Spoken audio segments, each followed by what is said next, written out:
Good morning everyone and welcome to the Two-Headed Wolf gaming channel as we're about to play Pharaoh, a new era. A game which on one hand I like for everything it's trying to do, the modernization of its system, some of the graphical improvements, and I'm hopeful or hoping that the developers will bring some new content into the game. And if not them, at least I'm hoping that the modding community will have the tools necessary available to them so that they can take this title and bring it to the next level, like they've done with Caesar Free and the Augustus mod, for example. On the other hand, I hate this game because I've been a fan of the old Pharaoh for 20 years now. I've been a fan of the game before I even had a computer, playing it for the very first time on one of my cousin's computers. And I wouldn't be surprised if I was to hear that by this point I have 1,000 hours spent into the game. Playing a lot more when I was younger, when I was a kid and I had more time available to me, but not fully comprehending the game system and how economy works, and thus always struggling for money. However, as I got older and I like to believe wiser, I started figuring out how to make better, more functional cities, which helped me in winning missions on higher difficulties, bringing in that satisfaction from overcoming those challenges. And this development in playstyle over the years have made me fall in love with the game, playing it over and over and over again, never getting bored and always feeling like I'm getting even better.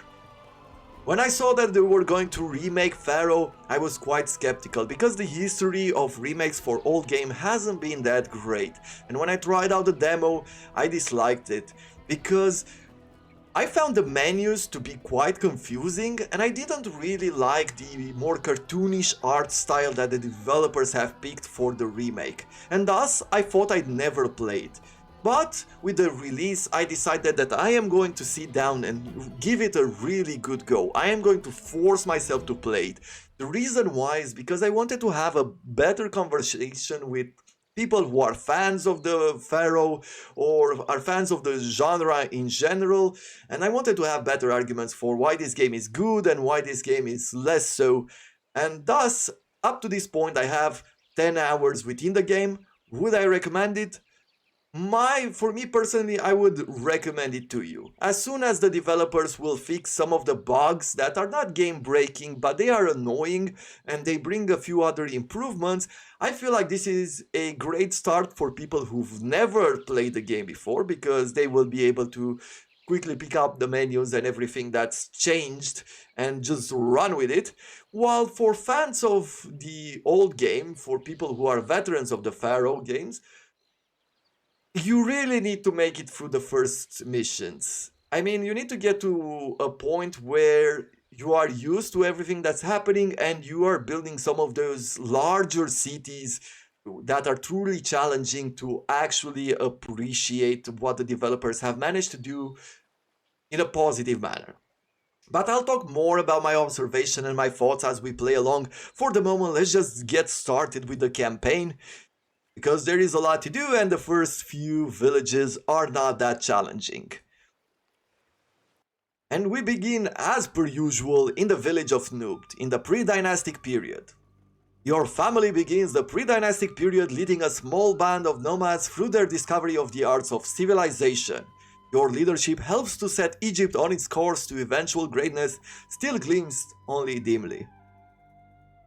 In order to win, we will need 6 meager shanties, 6 houses at level 3. Welcome to ancient Egypt, land of the pharaohs.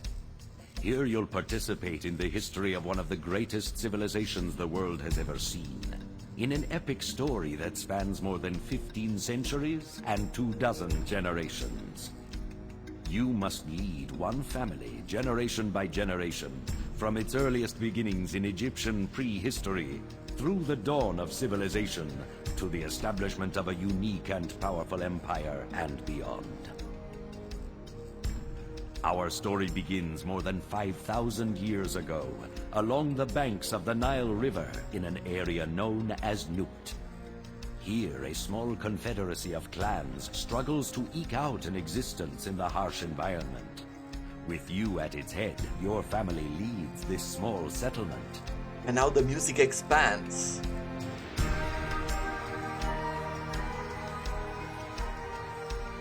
I always loved what the music composer for Pharaoh has managed to do here. You can hear that as soon as the narrator is done, this music picks up and it's giving you that sense of excitement for what you are about to do, what you are about to build here in this first village. And I always found that to be so cool and so exciting. It's sort of that signature that you've started playing Pharaoh all over again. This first village is more of a tutorial, and in this new Pharaoh, it's actually forcing you to build in a certain way your entire village. And that is fine. I feel like this one is a better tutorial for people who've never played the game before, and I feel like for veterans it doesn't really matter. We were either way speeding through the entire mission, not caring too much about things. Before I place down the houses, I will go quickly in the gameplay menu to share with you some of the settings that I'm going to go with during this campaign. In the recruitment system, in the past, in the old Pharaoh, you had recruiters. Basically, whenever you place down a building which required workers, a recruiter would spawn and they would walk along your roads trying to find houses and thus finding people to work and hire. And this is a way in which you have to plan out your city slightly better, always having to build residential areas wherever you will build, I don't know, your different industries or your different workplaces. On this playthrough, I am going with a global labor pool, which means that as long as a house or one of these buildings is connected to a road, they will always have access to the global labor pool, meaning that you have all of your workers on the entire map. They will go there and they will start working no matter what. There will be no recruiters running around trying to find houses. And the reason why I'm doing this is because I want to have the liberty to expand on the map and build however I see fit. I feel it's going to make a difference between playing the old Pharaoh and playing the new one, and I'm excited to try it out. On the worker population side, I go with age simulation because it is my favorite. Basically, this means that your citizens will grow old, and only people between the ages of 20 and 49 will work. Meaning that people that are under 20 or people who are over 49 will not work. However, they will take space within your houses, they will have to eat, they will consume your goods, and as your healthcare expands, as your city becomes more prosperous, it means that people will live for longer and longer. And thus, this creates sort of a constantly changing problem where you have to figure out how do you bring fresh people into the workforce, expanding your city, having more migrants, and things like that.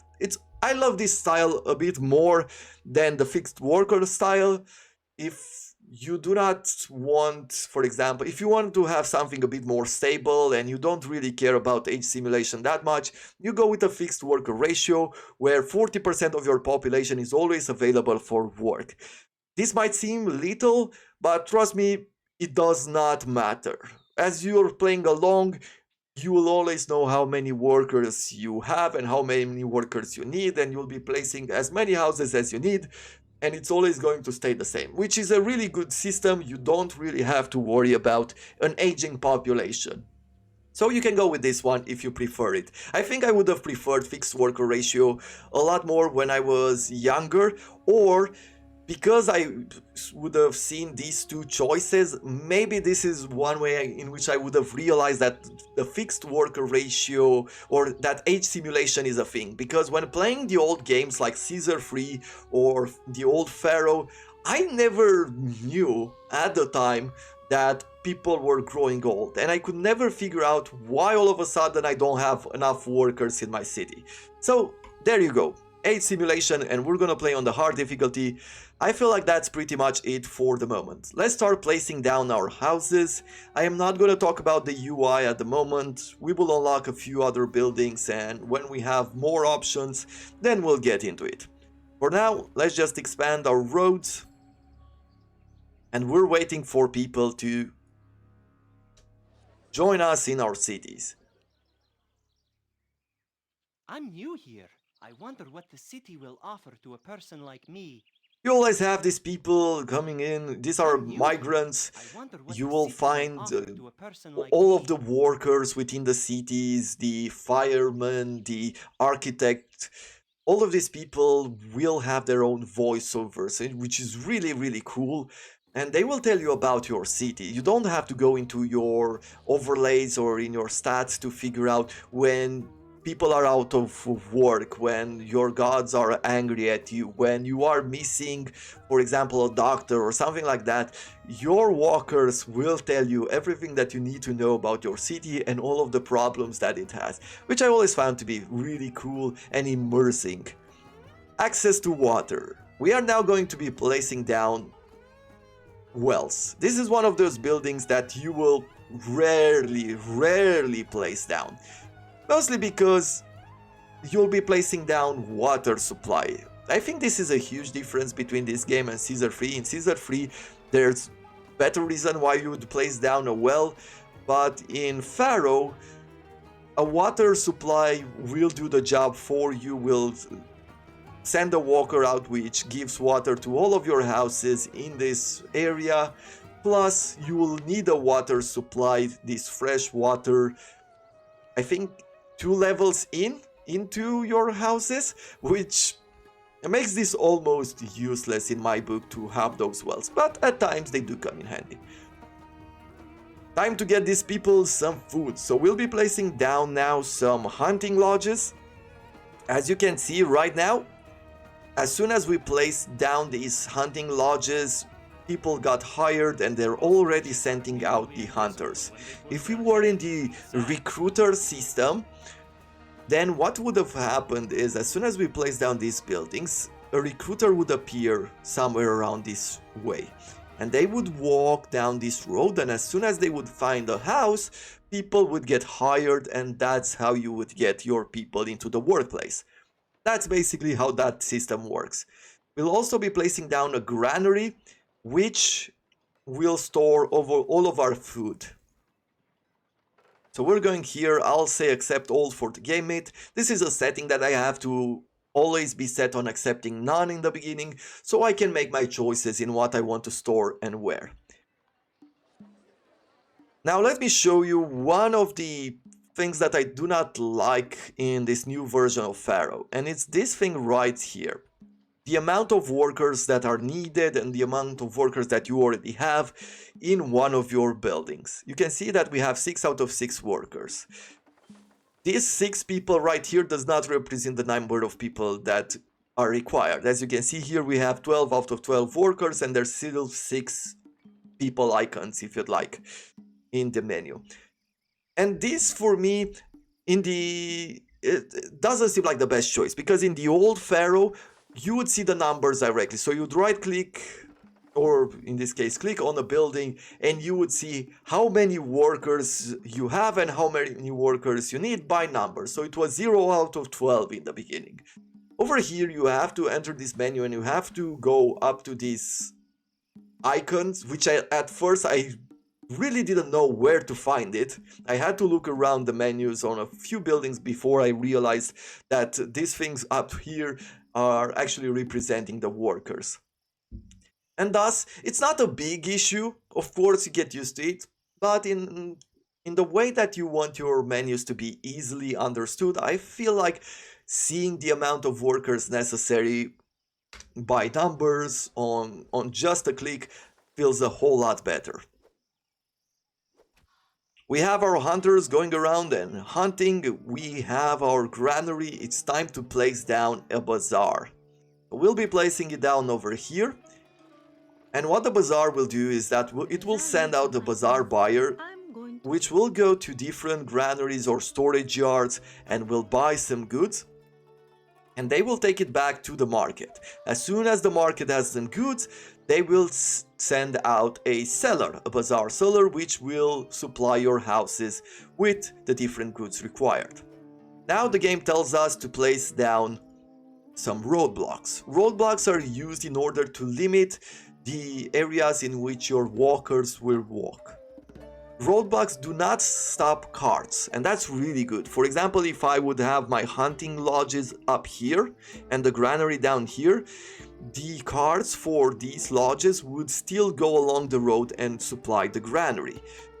But it does stop certain services, or for example a market seller, from going off the roads to places you don't want them, or it's not necessary to have them around there. The game is also telling us now to place down some safety building like the architect's post and the firehouse. Architect prevents collapses and the firehouse prevents fires. Pretty easily understood. You will see these walkers as they spawn in, and they will walk along these roads and they will keep your houses and your industries in top shape. Not all buildings require all types of services, of protection services. If we take a look at the granary, you can see right now there's no risk of fire, no risk of collapse, but they do catch fire, they do collapse. If you go to the hunting lodge, it has right now a low fire risk, but cannot collapse. So your hunting lodges do not need an architect. They just need someone to prevent fires. And I do like this about this new game. I never knew in the old one, at least I don't think I knew in the old one, what buildings needed what type of services. And I think it is helpful to know. Now it's time to put down a water supply. But before I do so, well, it's done already. Well done! By filling your people's bellies with nourishing food and protecting their homes from fire and collapse, you have helped this fledgling civilization take its first step on the long road of history. This is another one of those situations where I don't really understand why the developers have not added it into the game. And what I'm talking about is this. In the old Pharaoh, at the end of a mission, you would have the narrator come in and read even these few lines right here. And thus, I'm hoping that the developers will bring those voice lines back into the game in the near future, because the material is already there, I feel. So why not use it, right? Now let's move on to the next mission. We are now continuing our journey into Thinis, where we will have to build one ordinary cottage, one house at level 6.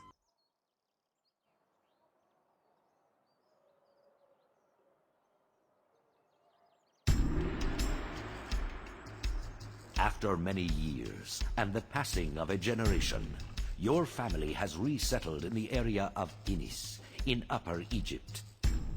Here, a small band of local rulers is attempting to extend its influence over Lower Egypt and all lands along the River Nile, and to unite this realm under its own house with one supreme leader.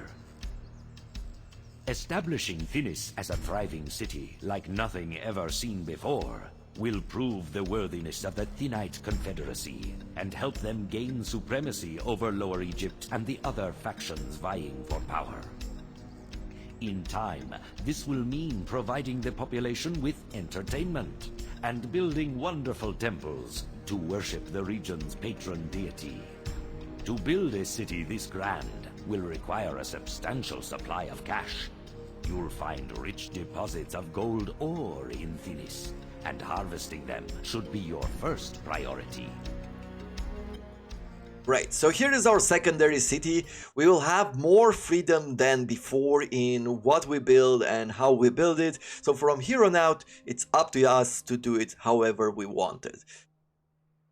Generally speaking, you'll always be checking out the map and figure out what you have, where do you have fertile land, where do you have your water table, as you can see over here, which is very important, especially when you're placing down, for example, a water supply.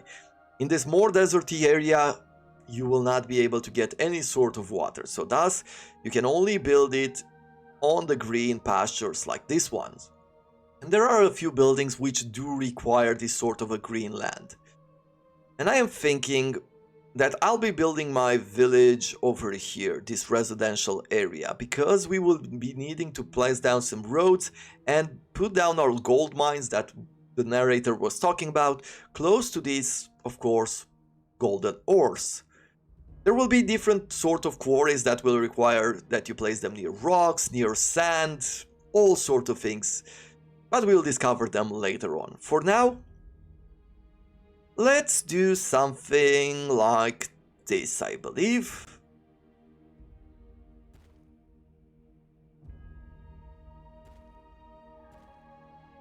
And I'll be putting down a few houses now. Now you can construct your houses on a single row as well, and it's no problem. In a sense, later on you might actually do this, but we'll talk about it some other time. No need to complicate things now.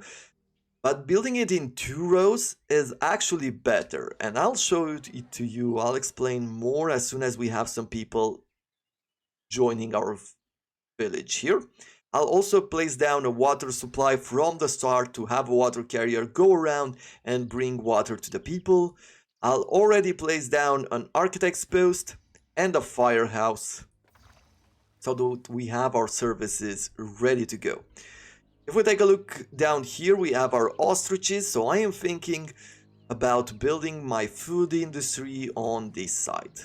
I'll place down a roadblock over here so that I could keep these walkers within this area. We'll go for a hunting lodge, and here is a cool thing that we have in this game that we didn't have in the first one: the ability to rotate buildings. It's only in 2 directions, but it still helps. So I'll put down, I think I'm going to go for a slight overkill and place down 4 of these hunting lodges. I will be placing down a granary nearby them as well, and we'll be accepting all. And then we'll pick some safety services. I'll put down both an architect post and also a firehouse. Now let's take a look at these houses right now.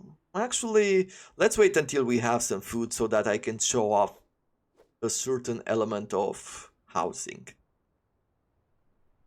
We'll put down a bazaar over here as well.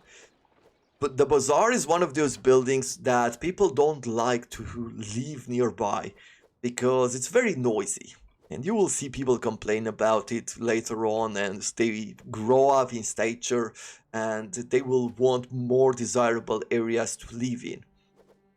There we have it. Here are our first few houses. Now if you take a look at one of these single houses, you can see that it has an occupant of 7 right now with an extra room for 2, and it holds 54 food.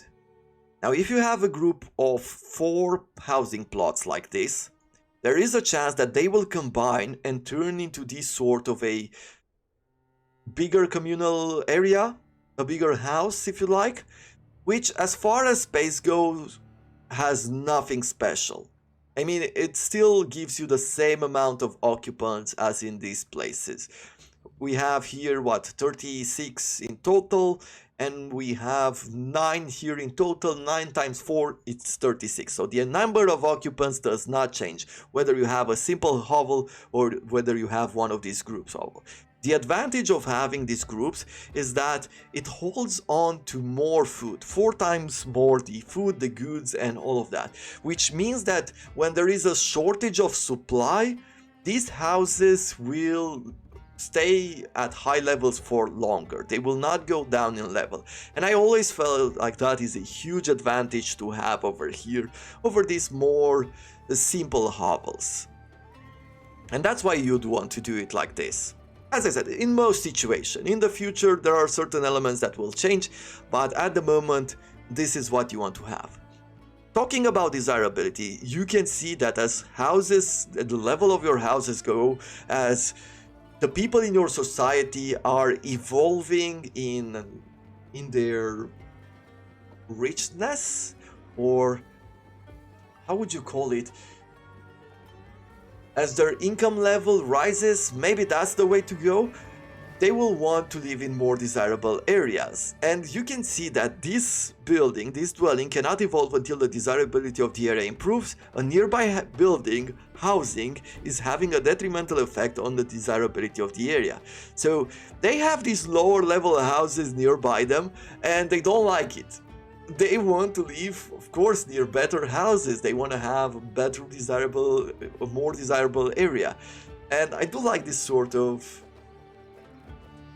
point of view about society and what they like and what they dislike. I find it really, as I said, it's an immersive game, and there's a lot of stuff that you constantly have to change and adapt to and figure out how to make yourself a really successful city. So we'll wait now as we are getting more of these houses evolved, and finally we can place down some of our mines. We go here to production, we'll have gold mines, which will be needed to be placed near the veins to produce gold, and that is transformed into diamonds, into our cash here. And I'll place, I think for the moment, because it does have a cost of 325, I'll be placing 3 mines right now. With these 3 mines now available, it's going to unlock to us our palace. Actually, it needs to supply 2 gold mines with workforce, so I need to give them some people as well. And thus I'll draw a road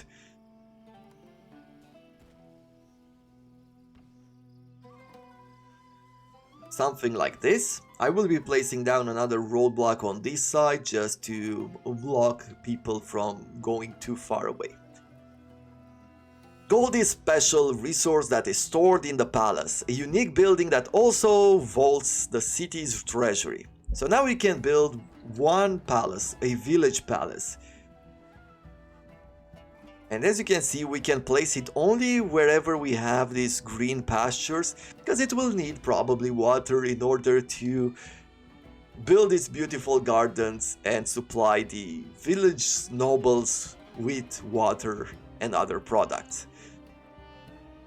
Putting down one of these village palaces can be really good for the desirability of the area. It's going to, you will see on the roads even that they improve because the desirability of the area has improved. Tactically speaking, placing it down over here might be better for us because it's going to be closer to these mines, and thus the carts will have a shorter road to travel before they give us the cash. And in this situation, this is what I would be usually doing. On this occasion though, I'll be placing it down here in the city just to improve the desirability of the area. And here is one cool thing that I like about this remake, is that they've remade the graphics for all of the buildings, and right now you can see clearly what is drawn on them, and it's really pretty. I found them really cool looking. And as your village expands, as you will have towns and capitals, even the village palace will turn into a town palace, which looks even more impressive, and overall it's really cool building. It also gives you a quick overview on your unemployment, culture rating, prosperity rating, monument rating, and kingdom rating, plus the tax rates for the region, because these will are generally speaking requirements for winning the missions, and thus it's giving you more information in that sense. But it was quite expensive to place down, costed us 1100 in order to do so. But now we are gonna get our golden cards, which will turn in turn, each golden card turns into 100 gold. With gold coming in, time to place down a police station. I feel like this is where the developers have made an improvement over the old game. As far as I know, in the old game, as long as your city was fine, you didn't really have a high level of unemployment, you had enough food, you had enough entertainment and things like that, a police station was totally useless. You never needed it, there was no crime. In this game, however, in this new version of Pharaoh, it feels like as soon as you place down a palace, one of these more noble buildings, if you like, as long as you have gold mines, crime is starting to become a factor. Doesn't matter how rich your city is, there will be people who will want to steal. And thus it gives more of a purpose to your police stations, and I do like what they've done here, this sort of balancing that they've done to the game. If we take a look here, you can see that the desirability of the area has improved. We have better roads around us to signify that. And you can also see that people are not really complaining about the desirability of the area anymore, at least the people who are within the range of this building.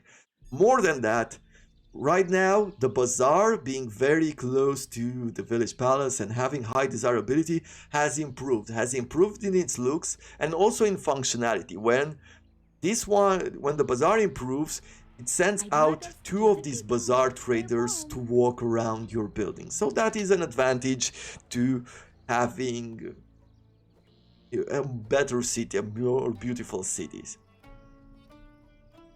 Since I do have some gold available and we do have 57 people unemployed at this point, I'll be placing down 2 more gold mines. And I'll draw a road here. And there's also something else that we'll have to work with. If I go into the overlays right now and I go to risks and I go to the risk of collapse, you can see that these mines are starting to get some risk of collapse. And thus we will have to place down one of these architect outposts. And I'll be placing it over here. They will never catch fire, so we don't need any of them. We don't need a fire station there. It's asking us to go in the crime overlay. If I take a quick look, seems like everything is in order. Whenever you are going into an overlay, it also shows you the walkers that ensure that those services are being provided. And thus, whenever you are having problems, maybe you see that some of your houses have spawned criminals, or you see that some of your houses have caught fire, you go into these overlays and you watch your walkers go around and you figure out what's happening. Are they going off into roads that are not necessary, right? So you have to plan out. It's giving you a lot of information that it's useful for you in order to plan out for the future. Time to go over health services. We'll put down a physician which protects citizens from disease and increase the health in the city. Now look at this. When you are placing a building, it shows you the green arrow, the green point is where the walkers will be spawned. And the red one is where the walkers will return back home. And thus, if I was to place these physicians down here, it means that the physician itself will start walking down these roads, which of course it's not useful for us. Now there are two solutions. If I want to place it here, I could delete this road and thus leaving the physician only one path to walk through. Or I could go ahead and place it somewhere else within the city. You can see that if I place it over here, then the physician will be spawning on the right road.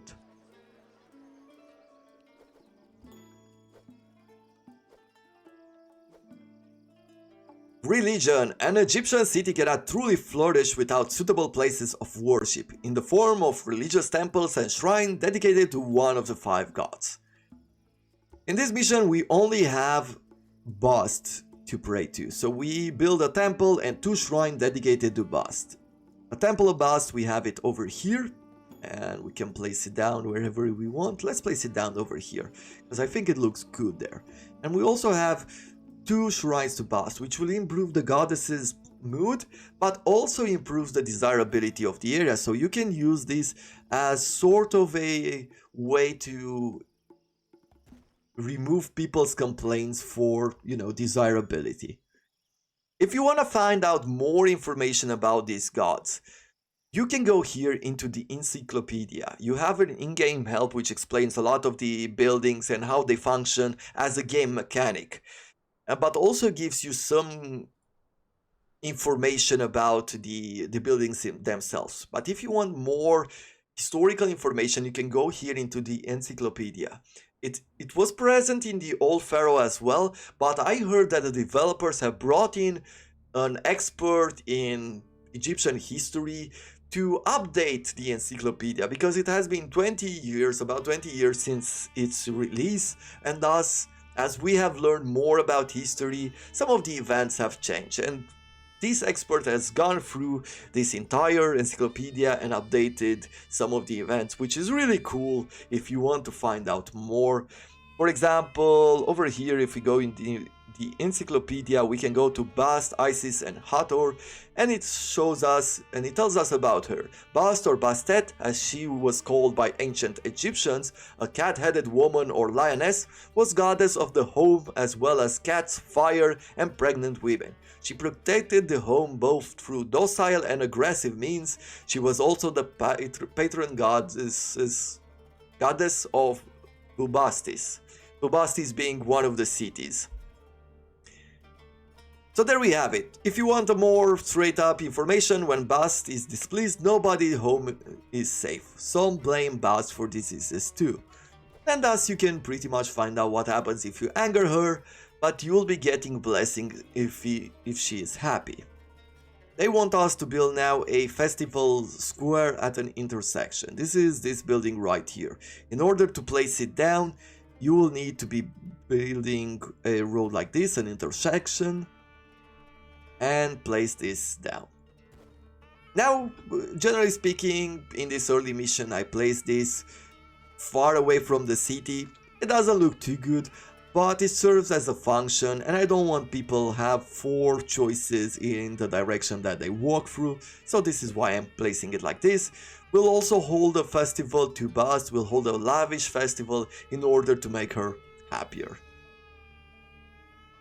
As you can see here, our houses, they have evolved now into rough cottages. There's a lot more space for people now. While these houses are unhappy, they do not want to evolve because of the desirability factor. Let's just wait here as we are getting the festival going.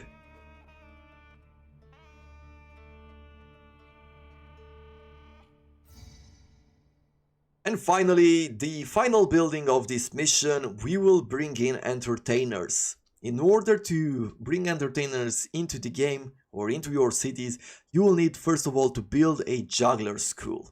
And we'll be placing it down over here. But in order for your entertainers to perform, they will need these booths where they could perform basically. And we'll place down a booth over here. I'll be moving this roadblock on this direction. And you will see here as a juggler will be spawning soon in order to get to this booth, improving the entertainment in the area. But with that, the mission has been completed.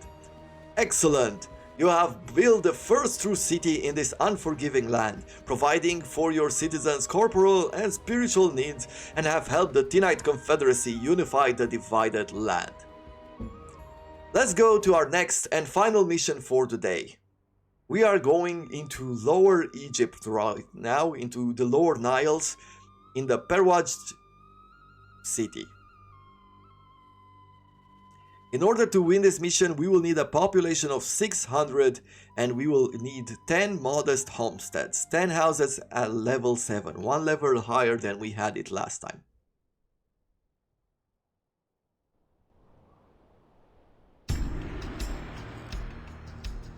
The Thinite nobles still struggle to unite the lands of the Nile under one supreme ruler. To aid them in their cause, it is hoped that you will endeavor to establish a thriving community at Perwadjyt, in the humid delta region of Lower Egypt, thus spreading their influence throughout the length of the sacred river. To support a population larger than that of a village, you must learn to use agriculture. Egyptian farmers have begun to exploit the rich, fertile soil deposited by the annual inundation of the Nile River for growing crops. The Nile can be hazardous, however. Many dangers lurk along its banks and in its waters, such as deadly crocodiles, hippopotamuses, and malaria-carrying mosquitoes. Great. And thus, we begin our first city on the riverbanks of the Nile with the fertile soil that we will, of course, be building some farms upon. This land will get flooded and it will provide you with fertility? I guess fertility. Much needed fertility.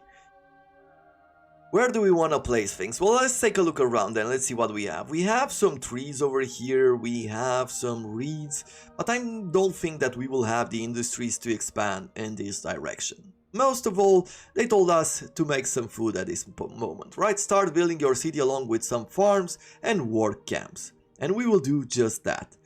For the moment, I will be removing this road right here, because I want to use it. And I will remove... I think I'll remove this road on this side as well. And let's place down a few houses.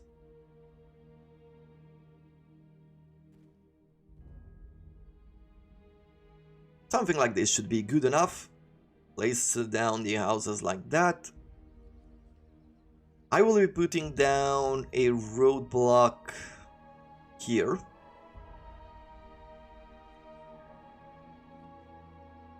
Pick a water supply and place it down over here. Now there's a lot of green land over here, very little desert, so actually none at all, and thus we can place things wherever we want. And we'll also place down an architect's post, a firehouse on this side. At the moment I think I'm okay with placing down another one of these roadblocks over here. I'll draw a road into the fertile lands.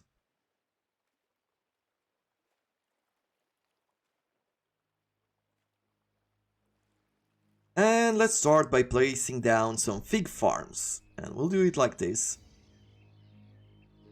In a sense, I would recommend that you place your farms closer to the edge of the water. The floods can be on a higher level or on a lower level, meaning that it could flood up to here or it could flood up to here. You want to pray to Osiris and keep him happy if you want to have the best kind of floods and the best production of food. However, if you really want to be efficient, you want to place your farms firstly on the edges, because this is where most of the floods will come through. In order to bring people to work at these farms, let's place down a roadblock here so they don't go wildly in different directions. I'll be placing down 2 work camps. And I'll also be placing down a granary over here. I will set accept all to the figs.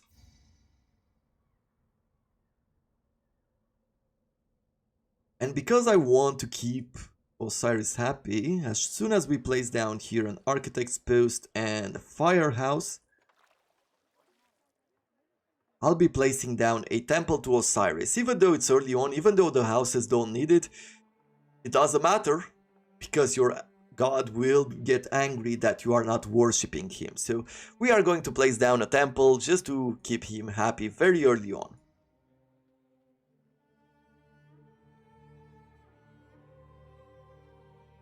I feel like I could be placing down a few more of these fig farms. Let's place them down like this.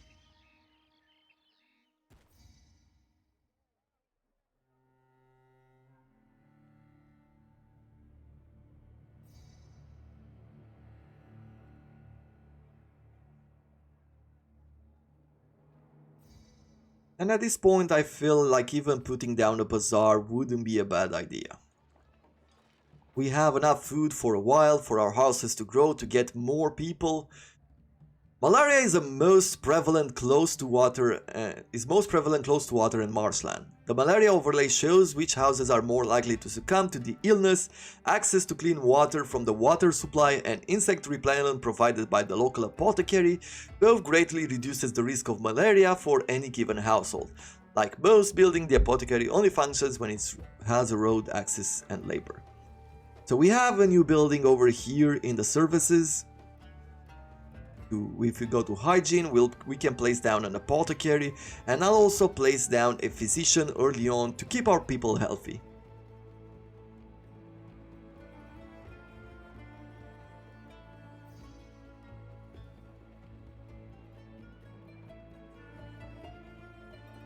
As you can see, our houses are growing higher and higher. We will need entertainment very soon. I still have quite a bit of money. I would love to place down a village palace, but it is quite expensive and I don't know exactly what's next. Well, I do, but I'm not gonna spoil it for you. Let's place down a juggler school as well. And I'll go over here, delete this roadblock, place it a tiny bit further, and then put down a booth here. And all of our characters put together should at this point bring our houses to the level needed to continue with our missions.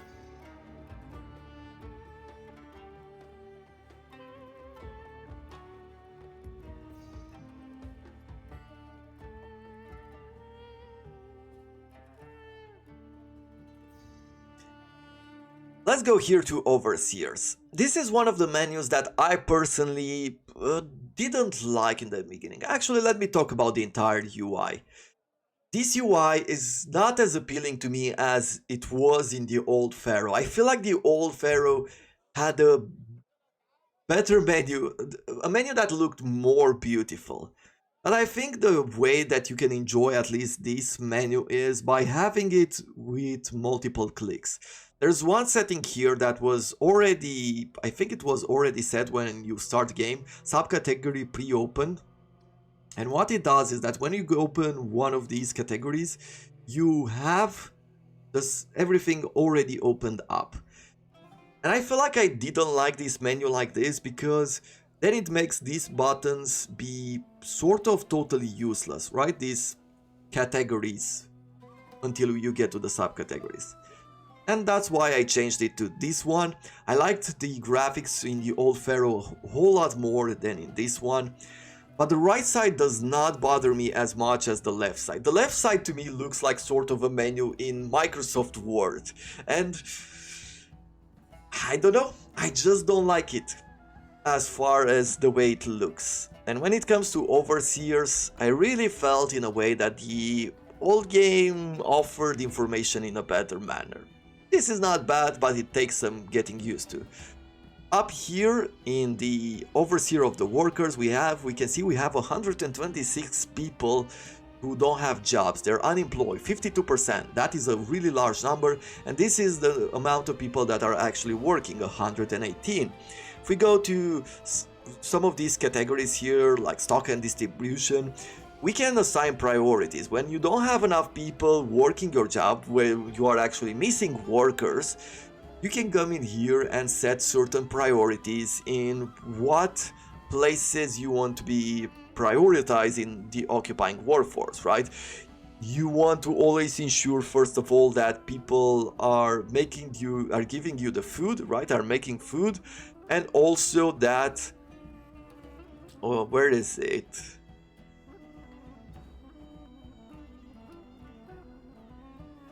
That administration is also prioritized in the sense that you want your firehouses and architects posts to always be working, right? You always want to prioritize that.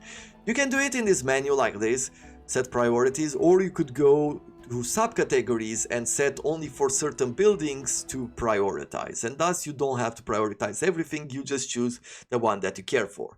We have here in the population our people. This is our people, these are the ages that they are at right now. You can see that we do have quite a few people who already don't work here after 50, after 49, and we do have a huge birth rate right now.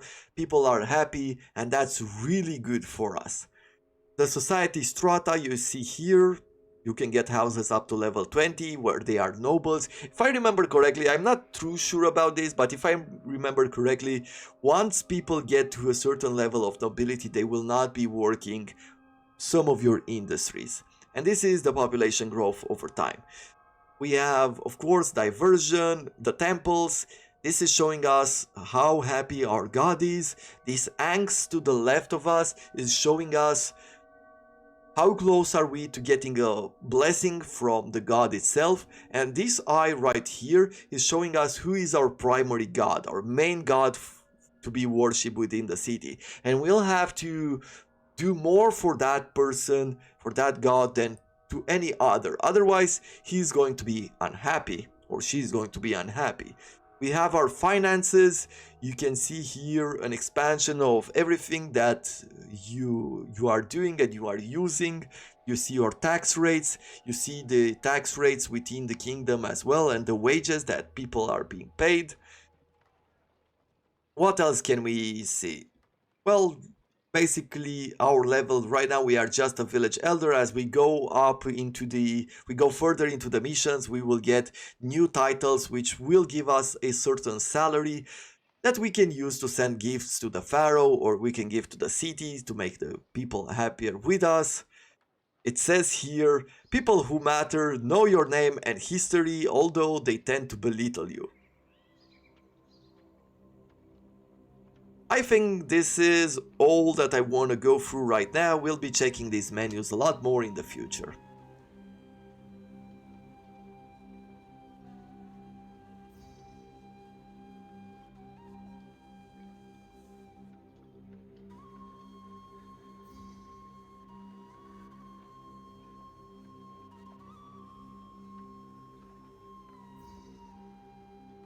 What do these houses want? So these houses don't evolve because they have low desirability because of these houses in the area.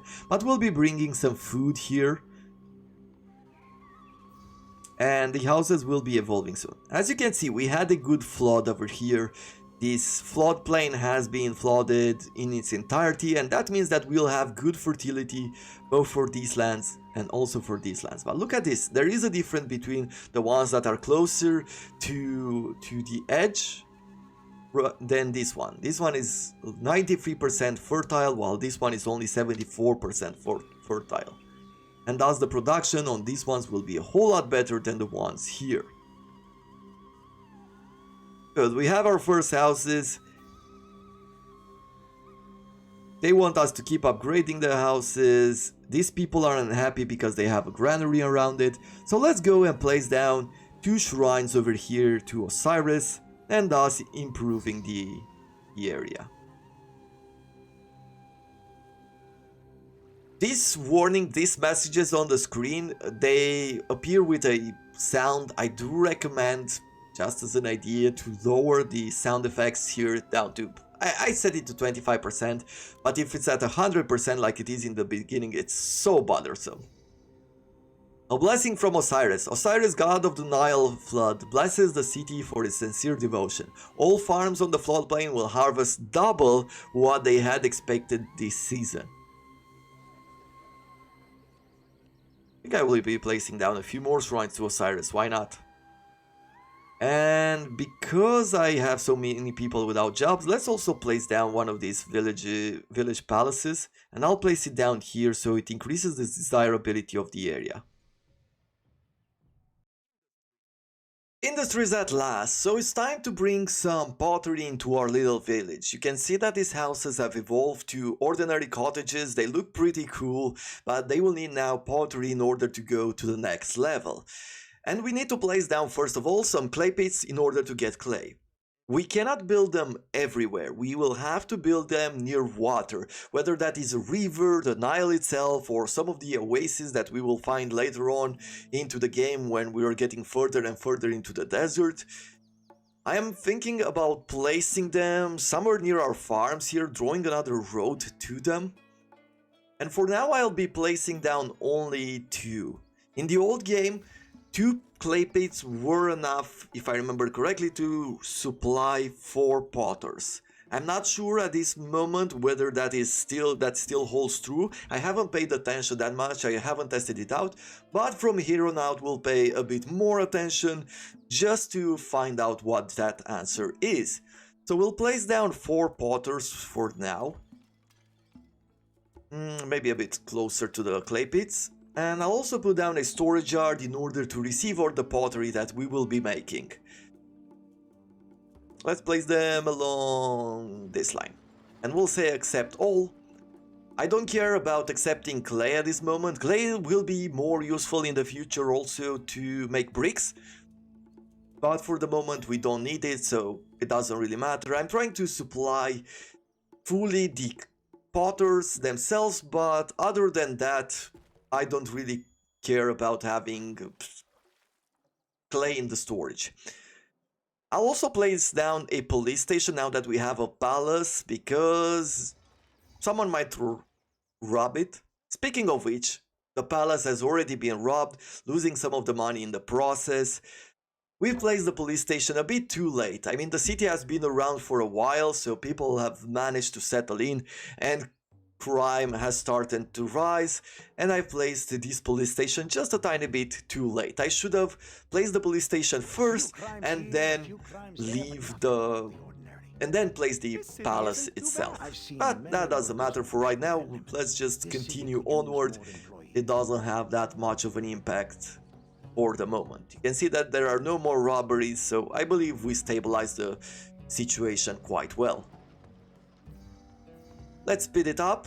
Osiris has noticed your city's faithful dedication. The next inundation of the Nile will be better. Perfect. How about we quickly go into the encyclopedia and go to Osiris. Osiris's role in the Egyptian religion changed over the millennia.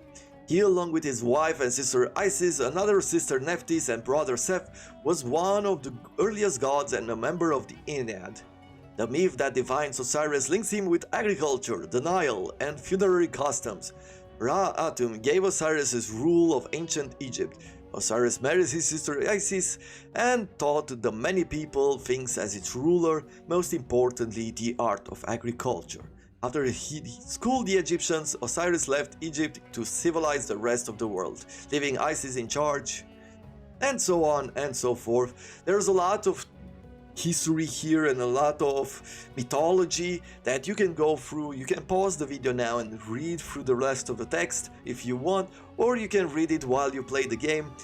I find this really cool to have that encyclopedia. I'm really happy that the developers have actually kept it within the game. Let's place down another granary because we still have some chickpeas or some figs to accept. And we've got ourselves our first beautifications. Beautifications are different types of building which will increase the desirability of the area, people will like it, and you will help your houses grow long. This is why I'm leaving these spaces between the houses, as you see here. To have enough space to build gardens, you can combine gardens up to 3 tiles wide and they will turn into different models of gardens. We have one house which seems like it doesn't really want to upgrade because it hates the granary nearby. Let's try to put a cat statue, see if that is enough to have an impact on it. Probably not, but let's see. Nope, still not enough. So we're just gonna have to wait here for a while until our potteries will be well supplied. Let's see. Did I place the road wrongly here? I will try to quickly demolish and undo. Okay, no, we have a road, so I'll undo the last action. That backspace icon at the top is undo. You can undo your last action whether it is destroy or build a building. We are getting supply now with clay. And as you can see here, we have 3 of them working. One of the potters is fully supplied with 3 units of clay, while 3 of them is fully supplied right now with clay, but the 4th one isn't getting any at all. I think that the clay pits are resupplying, yes, the closest buildings first. So we'll definitely need more in the future if we want to keep 4 kilns going. If 2 clay pits keep 3 kilns almost all of the time well supplied, then 3 clay pits should, in theory at least, supply 4 of them, 4 potters. We'll see. So right now we're just waiting. You can see this house cannot evolve as there is hardly any entertainment to be found in this location. Well, what is happening? Don't we have jugglers? Well, we do. Let's take a look at the Overseer of Diversion. You can see that there's only one show, one booth stand that covers 400 people right now. That is the maximum it can reach, and we have 863 people, which means that our coverage is only average. We need to build more of these booths, more places where people can put on shows in order to entertain more people. So we'll throw in another booth, we'll put the roadblock there, and you'll see, as soon as one of these jugglers will reach that booth, all of these houses will instantly upgrade. And there it is. The houses have been upgraded. Superb! Your own citizens are beginning to look at you as their caretaker, and neighboring cities also hail you as a provider in times of need. And there we have it. I hope you have enjoyed this first episode of Learn How to Play, talk about the game, and it's soon going to turn more and more into a let's play as we are getting further into the game, building larger monuments, and it's going to be a lot of fun. I hope you have enjoyed it, and if you did, do consider leaving a like. I would really appreciate it. It helps me a lot, it helps the channel grow, and subscribe to it if you want to see more and keep on track with what I am posting. Until tomorrow, until next time, I thank you very much for watching, and I wish you all to have a wonderful day.